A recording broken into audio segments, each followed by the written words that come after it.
ও ছোট বৌমা, অনেক বেলা হয়ে গেল, তুমি এখনো আমাকে খেতে দিলে না কেন? আমি সিরিয়াল দেখতে দেখতে ভাত খাই, আমার সিরিয়াল কখন শুরু হয়ে গেছে, তাড়াতাড়ি ভাত নিয়ে এসো। অপর্ণা দেবী এবং ধনঞ্জয় বাবু তাদের দুই ছেলের বাড়িতে পালা করে খাবার খেত। ধনঞ্জয় বাবুর দুই ছেলে রৌনক এবং রাহুল পাশাপাশি বাড়িতে থাকতো। দুই ছেলে চাকরি পাওয়ার পর গ্রাম থেকে তাদের বাবা মাকেও শহরে নিয়ে আসে, কিন্তু দুর্ভাগ্যের বিষয় দুই বৌমা কখনোই তাদের শাশুড়িমা এবং শ্বশুর মশাইয়ের ঠিক মতো খেয়াল রাখে না। আজকেও অর্পণা দেবী যখন খাবার খেতে চায় তখন ছোট বৌমা কলি কয়েকটা সুটকেস নিয়ে বাইরে বেরিয়ে আসে। আমি আর রাহুল এক জায়গায় বেড়াতে যাচ্ছি, তাই আপনারা আজকে বড়দির বাড়িতে খেয়ে নিন, আমাদের ফ্লাইটের জন্য কিন্তু অনেক লেট হয়ে যাচ্ছে। চলুন আপনাদেরকে বড়দির বাড়িতে দিয়ে আসি, আমরা যতদিন না বাড়ি ফিরছি আপনারা কিন্তু ওদের বাড়িতেই খাবেন। এমন কথা শুনে অপর্ণা দেবীর খুবই খারাপ লাগে, কিন্তু সে মুখে কিছু বলতে পারে না, কারণ তার দুই ছেলের মধ্যে মোটেই কোনো মিল নেই। কিন্তু বাবা মাকে দেখার দায়িত্ব তারা দুই ভাই মিলে কোনো রকমে ভাগ করে নেয়। এক মাস তারা বড় ছেলের বাড়িতে থাকে, আবার পরের মাসে ছোট ছেলের বাড়িতে থাকা খাওয়া করে। দিদি, আজকে আমরা মালদ্বীপে ঘুরতে যাচ্ছি, তাই এই মাসে আমরা বাবা মায়ের দায়িত্ব নিতে পারবো না। এই কথা শুনে বড় বউ সুজাতা খুবই রেগে যায়, কারণ বিয়ের পর থেকে সুজাতাও কোথাও বেড়াতে যেতে পারেনি। বেশিরভাগ সময় তাকে শ্বশুর শাশুড়ির খেয়াল রাখতে হয়। তুমি দিব্যি ঘুরে বেড়াবে আর আমি এখানে বসে বসে শ্বশুর শাশুড়ির সেবা করব? এটা কখনো হতে পারে না। এখন তো তোমার বাবা মাকে দেখার দায়িত্ব, তাই তোমাকেই দেখতে হবে। আমারও এই মাসে বাপের বাড়িতে যাওয়ার দিন ঠিক হয়ে আছে। সুজাতা এই কথা বললে দুই বউয়ের মধ্যে ভীষণই ঝগড়া লেগে যায়। অন্যদিকে ধনঞ্জয় বাবু এবং অপর্ণা দেবীর খিদেতে পেট যেন চুই চুই করতে থাকে, সেদিকে দুই বৌমার কোনো খেয়াল থাকে না। উফ, তোমরা ঝগড়াঝাটি পরেও করতে পারবে? আমার ভীষণ খিদে পেয়েছে, আর খিদেতে আমার প্রচন্ড মাথাও ঘুরছে, তাই তোমাদের দুজনের মধ্যে যে কেউ হোক আমাকে খেতে দাও। এখন তো আমার বয়স হয়ে গেছে, বেশিক্ষণ না খেয়ে থাকতে পারি না। এমন সময় বড় ছেলে রৌনক বাড়িতে আসে, আর সে যখন তার বাবার কথা শুনতে পায় তখন সে তার স্ত্রীর উপর ভীষণই রেগে যায়, কারণ বড় ছেলে রৌনকই একমাত্র তার বাবা মাকে ভীষণই ভালোবাসে। সে সবসময় তার বাবা মায়ের খেয়াল রাখার চেষ্টা করে। আহ সুজাতা, কি হচ্ছেটা কি? বাবা মায়ের তো খিদে পেয়েছে, তুমি আগে বাবা মাকে খেতে না দিয়ে ঝগড়াঝাটি লাগিয়েছো, এখনই গিয়ে মা বাবাকে খেতে দাও বলছি। রৌনকের কথা শুনি সুজাতা রান্নাঘরে ভাত বাড়তে চলে যায়। এই ফাঁকে কলি তখনই রাহুলের সঙ্গে বেড়াতে চলে যায়। কত কষ্ট করে এই বুড়ো বুড়ি দুটোকে এক মাসের জন্য হলেও ছোটর বাড়িতে পাঠিয়েছিলাম, কিন্তু এখন তো দেখছি আবার এরা আমার ঘাড়ে এসে জুটেছে। উফ, আর ভালো লাগে না। এদের জন্য প্রত্যেকদিন শাক রান্না করো, কুমড়ো রান্না করো, মাছ রান্না করো, আমি নিজের জন্য তো ভালো মন্দ রান্নাই করতে পারি না। দূর।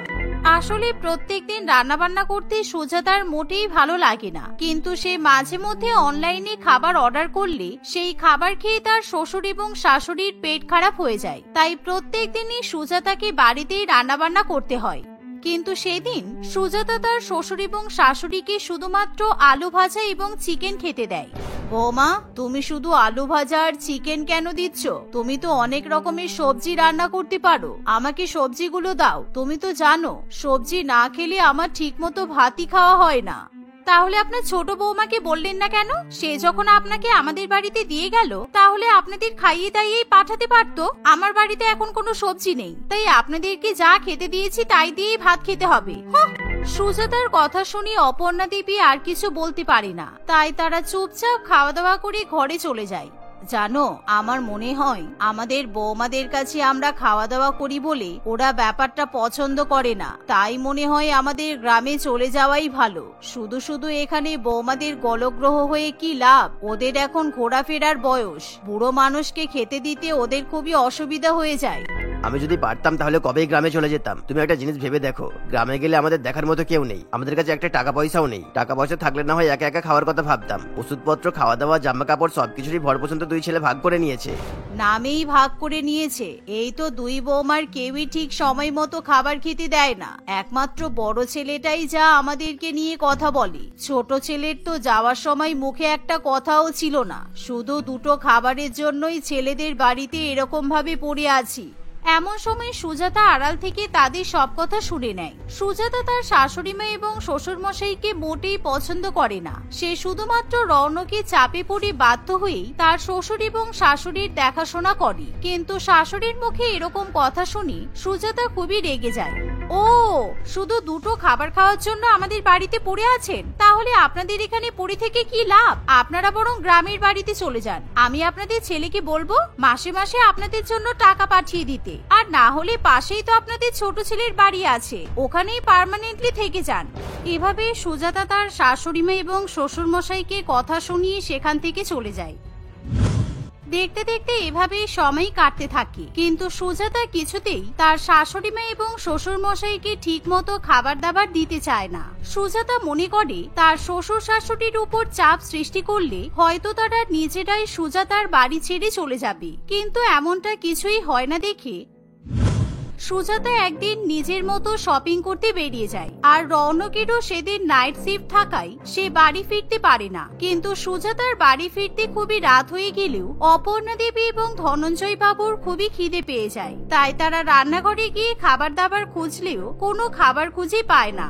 অন্যদিকে সুজাতা মনে মনে ভাবে, ঠিক হয়েছে, এবার বুড়ো বুড়িকে আমি মজা দেখাবো। প্রত্যেকদিন শুধু আমার উপর চাপ সৃষ্টি করা, কে রোজ রোজ বুড়ো বুড়ির জন্য রান্না বান্না করতে যাবে? দূর, আজকে আমি বাইরে নিজের ইচ্ছে মতো খাওয়া দাওয়া করব। রৌনকও তো আজকে বাড়িতে ফিরবে না, আর আজকে আমি বাড়িতে গিয়ে কোনো রান্নাও করব না।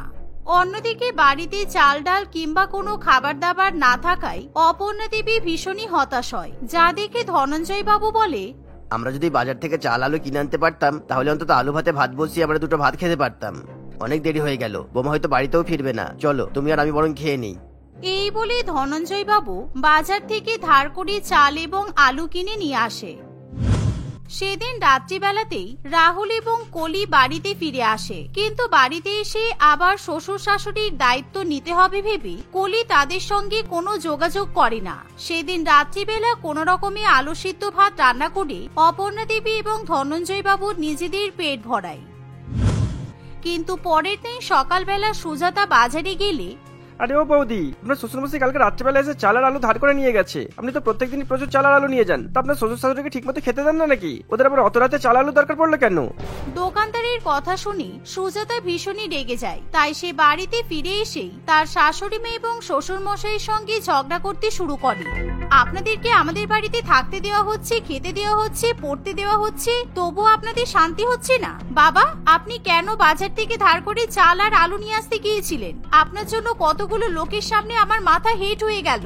আজকে আমি কলিকে ফোন করে আপনাদের নিয়ে যাওয়ার ব্যবস্থা করব। ধনঞ্জয় বাবু অনেক বোঝানোর চেষ্টা করলেও সুজাতা কিছুই বুঝতে চায় না। সুজাতা নিজের ঘরে গিয়ে কলিকে ফোন করতে যাবে এমন সময় সে জানালা দিয়ে দেখতে পায় কলিদের বাড়িতে আলো জ্বলছে, যা দেখে সুজাতা বুঝতে পারে কলি বাড়িতে ফিরে এসেছে। তাই তখনই সুজাতা অপর্ণা দেবী এবং ধনঞ্জয় বাবুর ব্যাগপত্র গুছিয়ে কলিদের বাড়িতে নিয়ে যায়। এই নাও তোমার শ্বশুর শাশুড়ি, আমি অনেক দিন খাইয়েছি, আমি আর এরপর থেকে খাওয়াতে পারবো না। আর তুমি তো শুনলাম অনেকদিন আগেই বাড়ি এসেছো, কিন্তু শ্বশুর শাশুড়িকে খাওয়াতে হবে বলে সত্যি কথাটা জানাওনি। এভাবে সুজাতা তার ছোট যাকে উল্টোপাল্টা কথা বলে এবং শ্বশুর শাশুড়ির দায়িত্ব তার উপর চাপিয়ে দিয়ে সেখান থেকে চলে যায়। কিন্তু কয়েকদিন আগে ভ্যাকেশন থেকে ফিরে আসায় কলির একদমই রান্না বান্না করতে ইচ্ছা হয় না। তাই সে সব রকমের খাবার দাবার অনলাইন থেকে অর্ডার করে তার শ্বশুর শাশুড়িকে খেতে দেয়। ছোট বৌমা, আমরা তো রেস্টুরেন্টের খাবার খেতে পারি না, তুমি বরং আমাদের একটু সবজি সিদ্ধ দিয়ে ভাত খেতে দাও। রেস্টুরেন্টের খাবার খেলে আমাদের পেট খারাপ করতে পারে। হ্যাঁ, সে তো করবেই, কুকুরের পেটে তো আবার ঘি সহ্য হয় না। যা দিচ্ছি তাই খেয়ে নিন। আর আপনাদের যদি আমাদের বাড়িতে থাকতে ইচ্ছা না হয় তাহলে বড় বৌমার বাড়িতে চলে যেতে পারেন, কোনো বাধা নেই। বড় বৌমা আপনাদেরকে সবজি রান্না করে খাওয়াবে, কেমন? এভাবে ছোট ছেলে বৌমার বাড়িতে থাকতে গিয়েও অপর্ণা দেবী এবং ধনঞ্জয় বাবুর খুবই অসুবিধা হয়।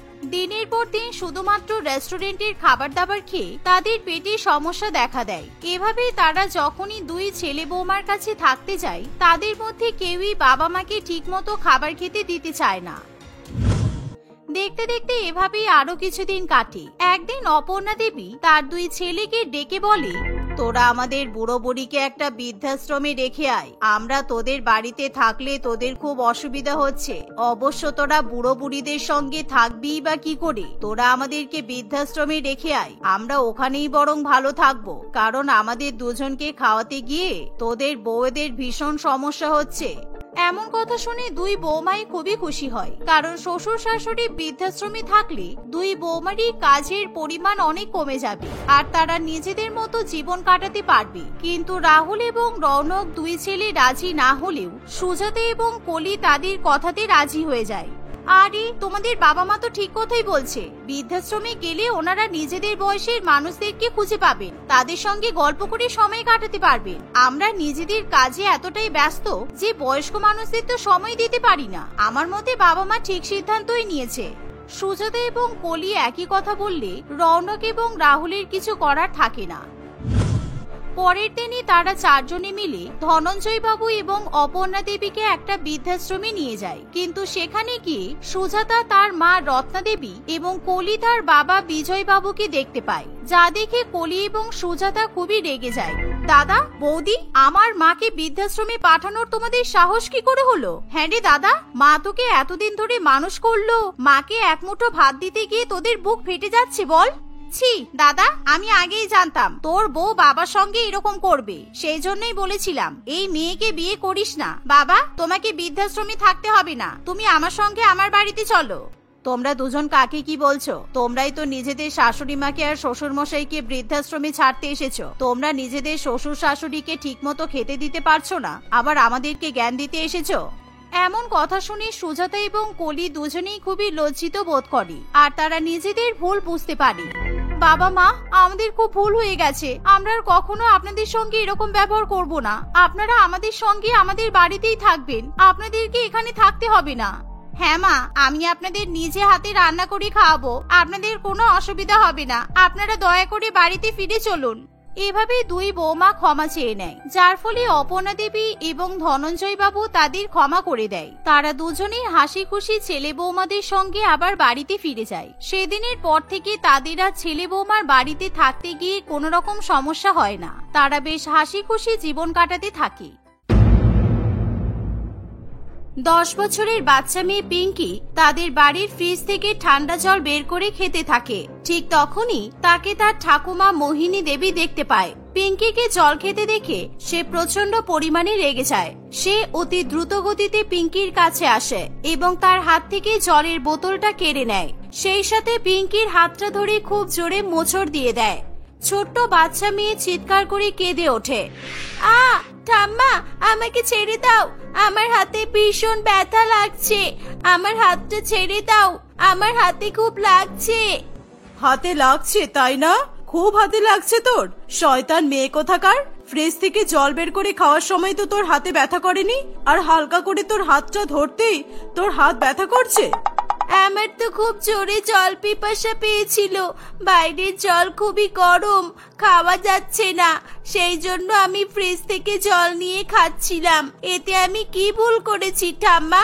তুমি আমাকে শুধু শুধু মারছো কেন? আমি তোকে শুধু শুধু মারছি? আমি বারবার বলেছি না এই ফ্রিজে তোরা হাত দিবি না? এই ফ্রিজটা আমার ছেলে শুধুমাত্র আমার জন্য এনেছে, তোদের জন্য নয়। ফ্রিজের প্রতি তোদের এত নজর কেন? তোমার ছেলে তো আমারও বাবা হয়, আমার বাবা যখন ফ্রিজটা এনেছে তখন আমি কেন এই ফ্রিজের জল খেতে পারবো না?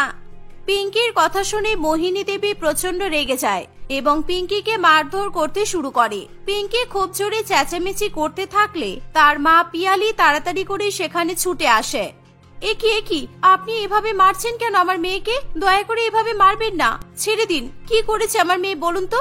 শুধু তো ফ্রিজ থেকে এক বোতল জল বের করে খেয়েছে, নাকি আপনার পুরো ফ্রিজটাই খেয়ে ফেলেছে? তুমি তো ভিখারি বাড়ির মেয়ে, আর তোমার মেয়েটাও হয়েছে ভিখারিদের মতোই, তাই কোনো ঠিক নেই। তোমরা আমার গোটা ফ্রিজটাও গিলে নিতে পারো। একটা কথা বলে রাখছি, শোনো, আমার ফ্রিজের ধারে কাছেও যেন আমি তোমাদেরকে দেখতে না পাই। আজকে শুধু হাত ধরেছি, পরের দিন এই হাত আমি ভেঙে দেব। এই বলে মোহিনী দেবী ফ্রিজটা লক করে সেখান থেকে চলে যায়। পিঙ্কি ভীষণ পরিমাণে কান্নাকাটি করতে থাকে। তার মা তাকে কোনো রকমে শান্ত করার চেষ্টা করে। আসলে মোহিনী দেবী ভীষণই কিপটে প্রকৃতির মহিলা ছিল, কিন্তু সে সমস্ত কাজের ক্ষেত্রে কিপটেমি করত না। সে তার নিজের খাওয়া পড়ার ক্ষেত্রে টাকা খরচ করতে কিপটেমি না করলেও তার বৌমা এবং নাতনির যে কোনো প্রয়োজনে সর্বদাই কিপটেমি করেই থাকতো।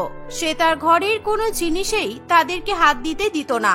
আর এখন গরমকাল ছিল, গরমকালে কখনোই তাদের হলরুমের এসি চালাতে দিত না, আর সেই সাথে তাদেরকে ফ্রিজেও হাত দিতে দিত না। ঠাম্মা এমন কেন করে মা?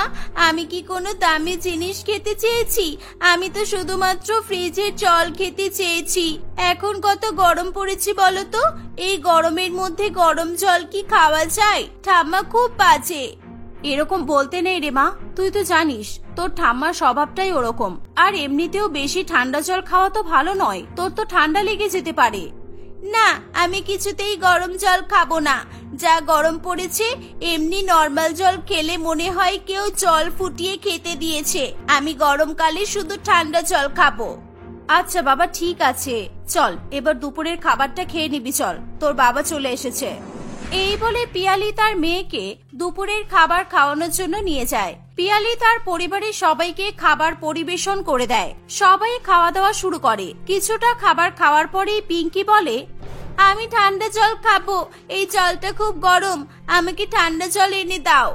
পিঙ্কির কথা শুনে মোহিনী দেবী তার দিকে বড় বড় চোখ করে তাকায়। সে চোখের ইশারায় তার নাতনিকে ভয় দেখানোর চেষ্টা করে। পিঙ্কি ভয় পেয়ে যায় এবং মাথা নিচু করে আবার খাওয়া শুরু করে। ঠান্ডা জল খাবে তুমি? দাঁড়াও, আমি তোমার জন্য ফ্রিজ থেকে ঠান্ডা জল এনে দিচ্ছি। এই রে, নিখিল যদি ফ্রিজে জল আনতে যায় আর যদি দেখে ফেলে আমি ফ্রিজটা লক করে রেখেছি, তাহলে তো সমস্যায় পড়ে যাব। না না, কিছু একটা করতে হবে। আরে বাবা নিখিল, তুই আবার খাবার ছেড়ে উঠছিস কেন? তুই বস না, তোর বোন ফ্রিজ থেকে জল এনে দেবে। তুই খা বাবা, তুই খেয়ে নে, না হলে তোর দেরি হয়ে যাবে। নন্দিনী, তুই ফ্রিজ থেকে পিঙ্কির জন্য ঠান্ডা জল নিয়ে আয় তো। নন্দিনী খুব ভালো মতোই তার মায়ের ইশারা বুঝতে পারে। সে তার মায়ের ঘর থেকে ফ্রিজের চাবি নিয়ে ফ্রিজ থেকে ঠান্ডা জল নিয়ে এসে পিঙ্কিকে দিয়ে দেয়। এরকম ভাবেই কয়েকদিন কাটে। মোহিনী দেবী কিংবা তার মেয়ে নন্দিনী কখনোই নিখিলকে বুঝতে দিত না যে তারা তার স্ত্রী এবং মেয়ের সঙ্গে কেমন ব্যবহার করে। পিয়ালিও বাড়িতে ফালতু ঝামেলা চাইতো না বলে এসব বিষয়ে কখনোই নিখিলের সঙ্গে কোনো রকমের আলোচনা করত না। একদিন মোহিনী দেবী তার ছেলেকে ফোন করে বলে, হ্যালো বাবা, আজকে ভীষণ গরম পড়েছে। এই গরমের মধ্যে আমার না ঠান্ডা ঠান্ডা আইসক্রিম খেতে খুব ইচ্ছা করছে। তুই বাড়ি আসার সময় আমার জন্য আইসক্রিম কিনে নিয়ে আসিস তো বাবা। শুধু কি তোমার জন্য আনবো? আর বাড়ির বাকিরা কেউ আইসক্রিম খাবে কিনা জিজ্ঞাসা করো, তাহলে সেই মতো আইসক্রিম কিনে নিয়ে যাবো। হ্যাঁ হ্যাঁ, এই গরমে কে আইসক্রিম খেতে চায় না বলতো? তোর মেয়ে, তোর বউ, আমরা সবাই আইসক্রিম খাবো। তুই বেশি করে আইসক্রিম নিয়ে আয়। নিখিল অফিস থেকে বাড়ি ফেরার সময় সকলের জন্য অনেকগুলো আইসক্রিম নিয়ে আসে। মোহিনী দেবী সবার চোখের আড়ালে তাড়াতাড়ি করে আইসক্রিমগুলো ফ্রিজে রেখে ফ্রিজটা লক করে দেয়। কিছুক্ষণ পরে সুযোগ বুঝে মোহিনী দেবী চুপি চুপি নন্দিনীকে তার ঘরে ডাকে এবং ফ্রিজ থেকে আইসক্রিম নিয়ে গিয়ে দুজনে মজা করে আইসক্রিম খাওয়া শুরু করে। এতগুলো আইসক্রিম খাবো আমরা? দাদা আমাদের জন্য এতগুলো আইসক্রিম নিয়ে এসেছে মা। আরে না না, শুধু আমাদের জন্য নয়, তোর বৌদির জন্য, পিঙ্কির জন্য নিয়ে এসেছে। ভিখারিদের আবার কি আইসক্রিম খেতে দেবো বলতো? ওদেরকে তো আমি আইসক্রিম দেখাইনি, আর ফ্রিজটা তো আমি লক করে রেখেছিলাম যাতে ওরা আইসক্রিম দেখতে না পায়। পিয়ালির মেয়েটাও তো সেরকম লোভী হয়েছে, কোনো জিনিস দেখলেই কেমন যেন খাই খাই করে। ঠিক তখনই সেখানে পিঙ্কি চলে আসে এবং তাদের দুজনকে আইসক্রিম খেতে দেখে বলে, ঠাম্মা, পিসি, তোমরা লুকিয়ে লুকিয়ে আইসক্রিম খাচ্ছ, আমাকেও একটা আইসক্রিম দাও না। এই গরমে আমারও আইসক্রিম খাবার খুব ইচ্ছা করছিল। তুমি যতই এদের চোখের আড়াল করে খাওয়ার চেষ্টা করো না কেন, এরা বোধহয় খাবারের গন্ধ পেয়ে যায়। আইসক্রিম খাবি তুই? হ্যাঁ, সেদিনের মার বুঝি তুই ভুলে গেছিস? ভালোই ভালোই এখান থেকে চলে যা, না হলে কিন্তু আবার মার খাবি বলে দিলাম। পিঙ্কি ভয় পেয়ে সেখান থেকে চলে যায়। এরকম ভাবেই কিছু সময় কাটে। হঠাৎ করে গরমের প্রখরতা অনেক বেশি বেড়ে যায়। সেই সাথে মোহিনী দেবীর কিপটেমিও বাড়তে থাকে। সারাদিন নিখিল বাড়িতে না থাকায় সে তার বৌমা এবং নাতনির উপর অত্যাচার করতে থাকে। মোহিনী দেবী এবং তার মেয়ে সারাক্ষণ হল রুমে এসি চালিয়ে সেখানেই থাকতো। সেই রুমে পিয়ালি ও তার মেয়েকে প্রবেশ করতে দেওয়া তো দূরের কথা, তাদেরকে নিজের ঘরের পাখা পর্যন্ত চালাতে দিত না। এরকম ভাবেই কিছুদিন কাটে। একদিন হঠাৎ করে পিঙ্কির ভীষণ শরীর খারাপ করে। পিয়ালি তাড়াতাড়ি করে তাকে ডাক্তারের কাছে নিয়ে যায়। আপনি তো জানেনই এখন প্রচন্ড পরিমাণে গরম পড়েছে। এভরিডে 40 ডিগ্রির উপরে টেম্পারেচার থাকছে। এই গরমে আমাদের যথেষ্ট পরিমাণে জল খাওয়া উচিত। আপনার মেয়ে একদমই জল খায় না। এর শরীরে জলের পরিমাণ প্রচন্ড পরিমাণে কমে গেছে। আপনার মেয়েকে যথেষ্ট পরিমাণে গ্লুকোজ গুলে খাওয়ান, আর সাথে ঠান্ডা লেবু জল বা শুধু জলও বেশি পরিমাণে খাওয়ালেও চলবে। শরীরকে ঠান্ডা রাখার চেষ্টা করবেন। পিয়ালি তার মেয়েকে বাড়িতে নিয়ে চলে আসে। আসলে বাচ্চা মেয়ে এই গরমের মধ্যে কিছুতেই গরম জল খেতে চাইতো না। পিঙ্কি ঠান্ডা জল খেতে খুবই ভালোবাসতো। তার ঠাম্মা তাকে ফ্রিজে হাত দিতে দিত না বলে সে প্রায় জল খাওয়া ছেড়েই দিয়েছিল, আর সেই কারণেই তার শরীর এরকম অসুস্থ হয়ে পড়েছিল। মা, আপনি আগে যা করেছেন করেছেন, দয়া করে এখন আর সেরকম করবেন না। আমার মেয়ের প্রচুর শরীর খারাপ, ডাক্তার ওকে ঠান্ডা জল খাওয়াতে বলেছে। আপনি আমাকে ফ্রিজ থেকে ঠান্ডা জল নিতে দিন, আমি ওকে গ্লুকোজ গুলে খাওয়াবো। আর ওর গায়ে বড় বড় দানার মতো কি সব বেরিয়েছে, ডাক্তার ওর গায়ে বরফের প্রলেপ দিতে বলেছে। তুমি কি আমাকে বোকা মনে করেছো? তোমার মেয়েকে দেখে আমার একটুও মনে হচ্ছে না যে ও কোনো রকম ভাবে অসুস্থ। ঠান্ডা জল খাওয়ার জন্য তোমরা এরকম করো কেন? আসলে তুমি তো গরিব বাড়ির মেয়ে, ফ্রিজ তো কখনো চোখে দেখোনি, সেই জন্যই বোধহয় ফ্রিজের জলের প্রতি তোমাদের এতটা লোভ হয়। না মা, আপনি ভুল ভাবছেন। পিঙ্কি একেবারে ঠান্ডা জল ছাড়া নরমাল জল খেতেই চাইছে না। আমি সত্যি বলছি, আমার মেয়ে খুব অসুস্থ। এরকম করবেন না। আপনি ওকে দয়া করে 1 বোতল ফ্রিজের জল দিয়ে দিন। বললাম তো হবে না। এক কাজ করো, তুমি বাড়িতে একটা গরিবের ফ্রিজ কিনে নিয়ে এসো। গরিবের ফ্রিজ মানে তো তুমি ভালো করেই বুঝবে।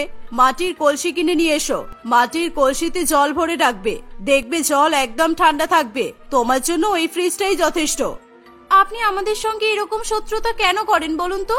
আমি জানি আমি গরিব ঘরের মেয়ে বলে আপনি আমাকে পছন্দ করেন না, কিন্তু আমার মেয়ের উপর আপনার কিসের রাগ? আমার তোমাকেই যখন পছন্দ নয়, তখন তোমার মেয়েকে আমি কিভাবে পছন্দ করব? আমার ছেলেকে বারবার বলেছিলাম আমার দেখা বড়লোক বাড়ির মেয়েকে বিয়ে কর, আমার কথা তো শুনলো না।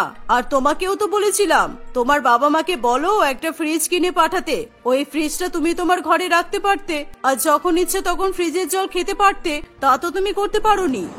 মা, তুমি বরং ফ্রিজ থেকে ইলেকট্রিক কানেকশনটা খুলে দাও। ফ্রিজটা অন থাকবে না, আর কোনো জলও ঠান্ডা হবে না।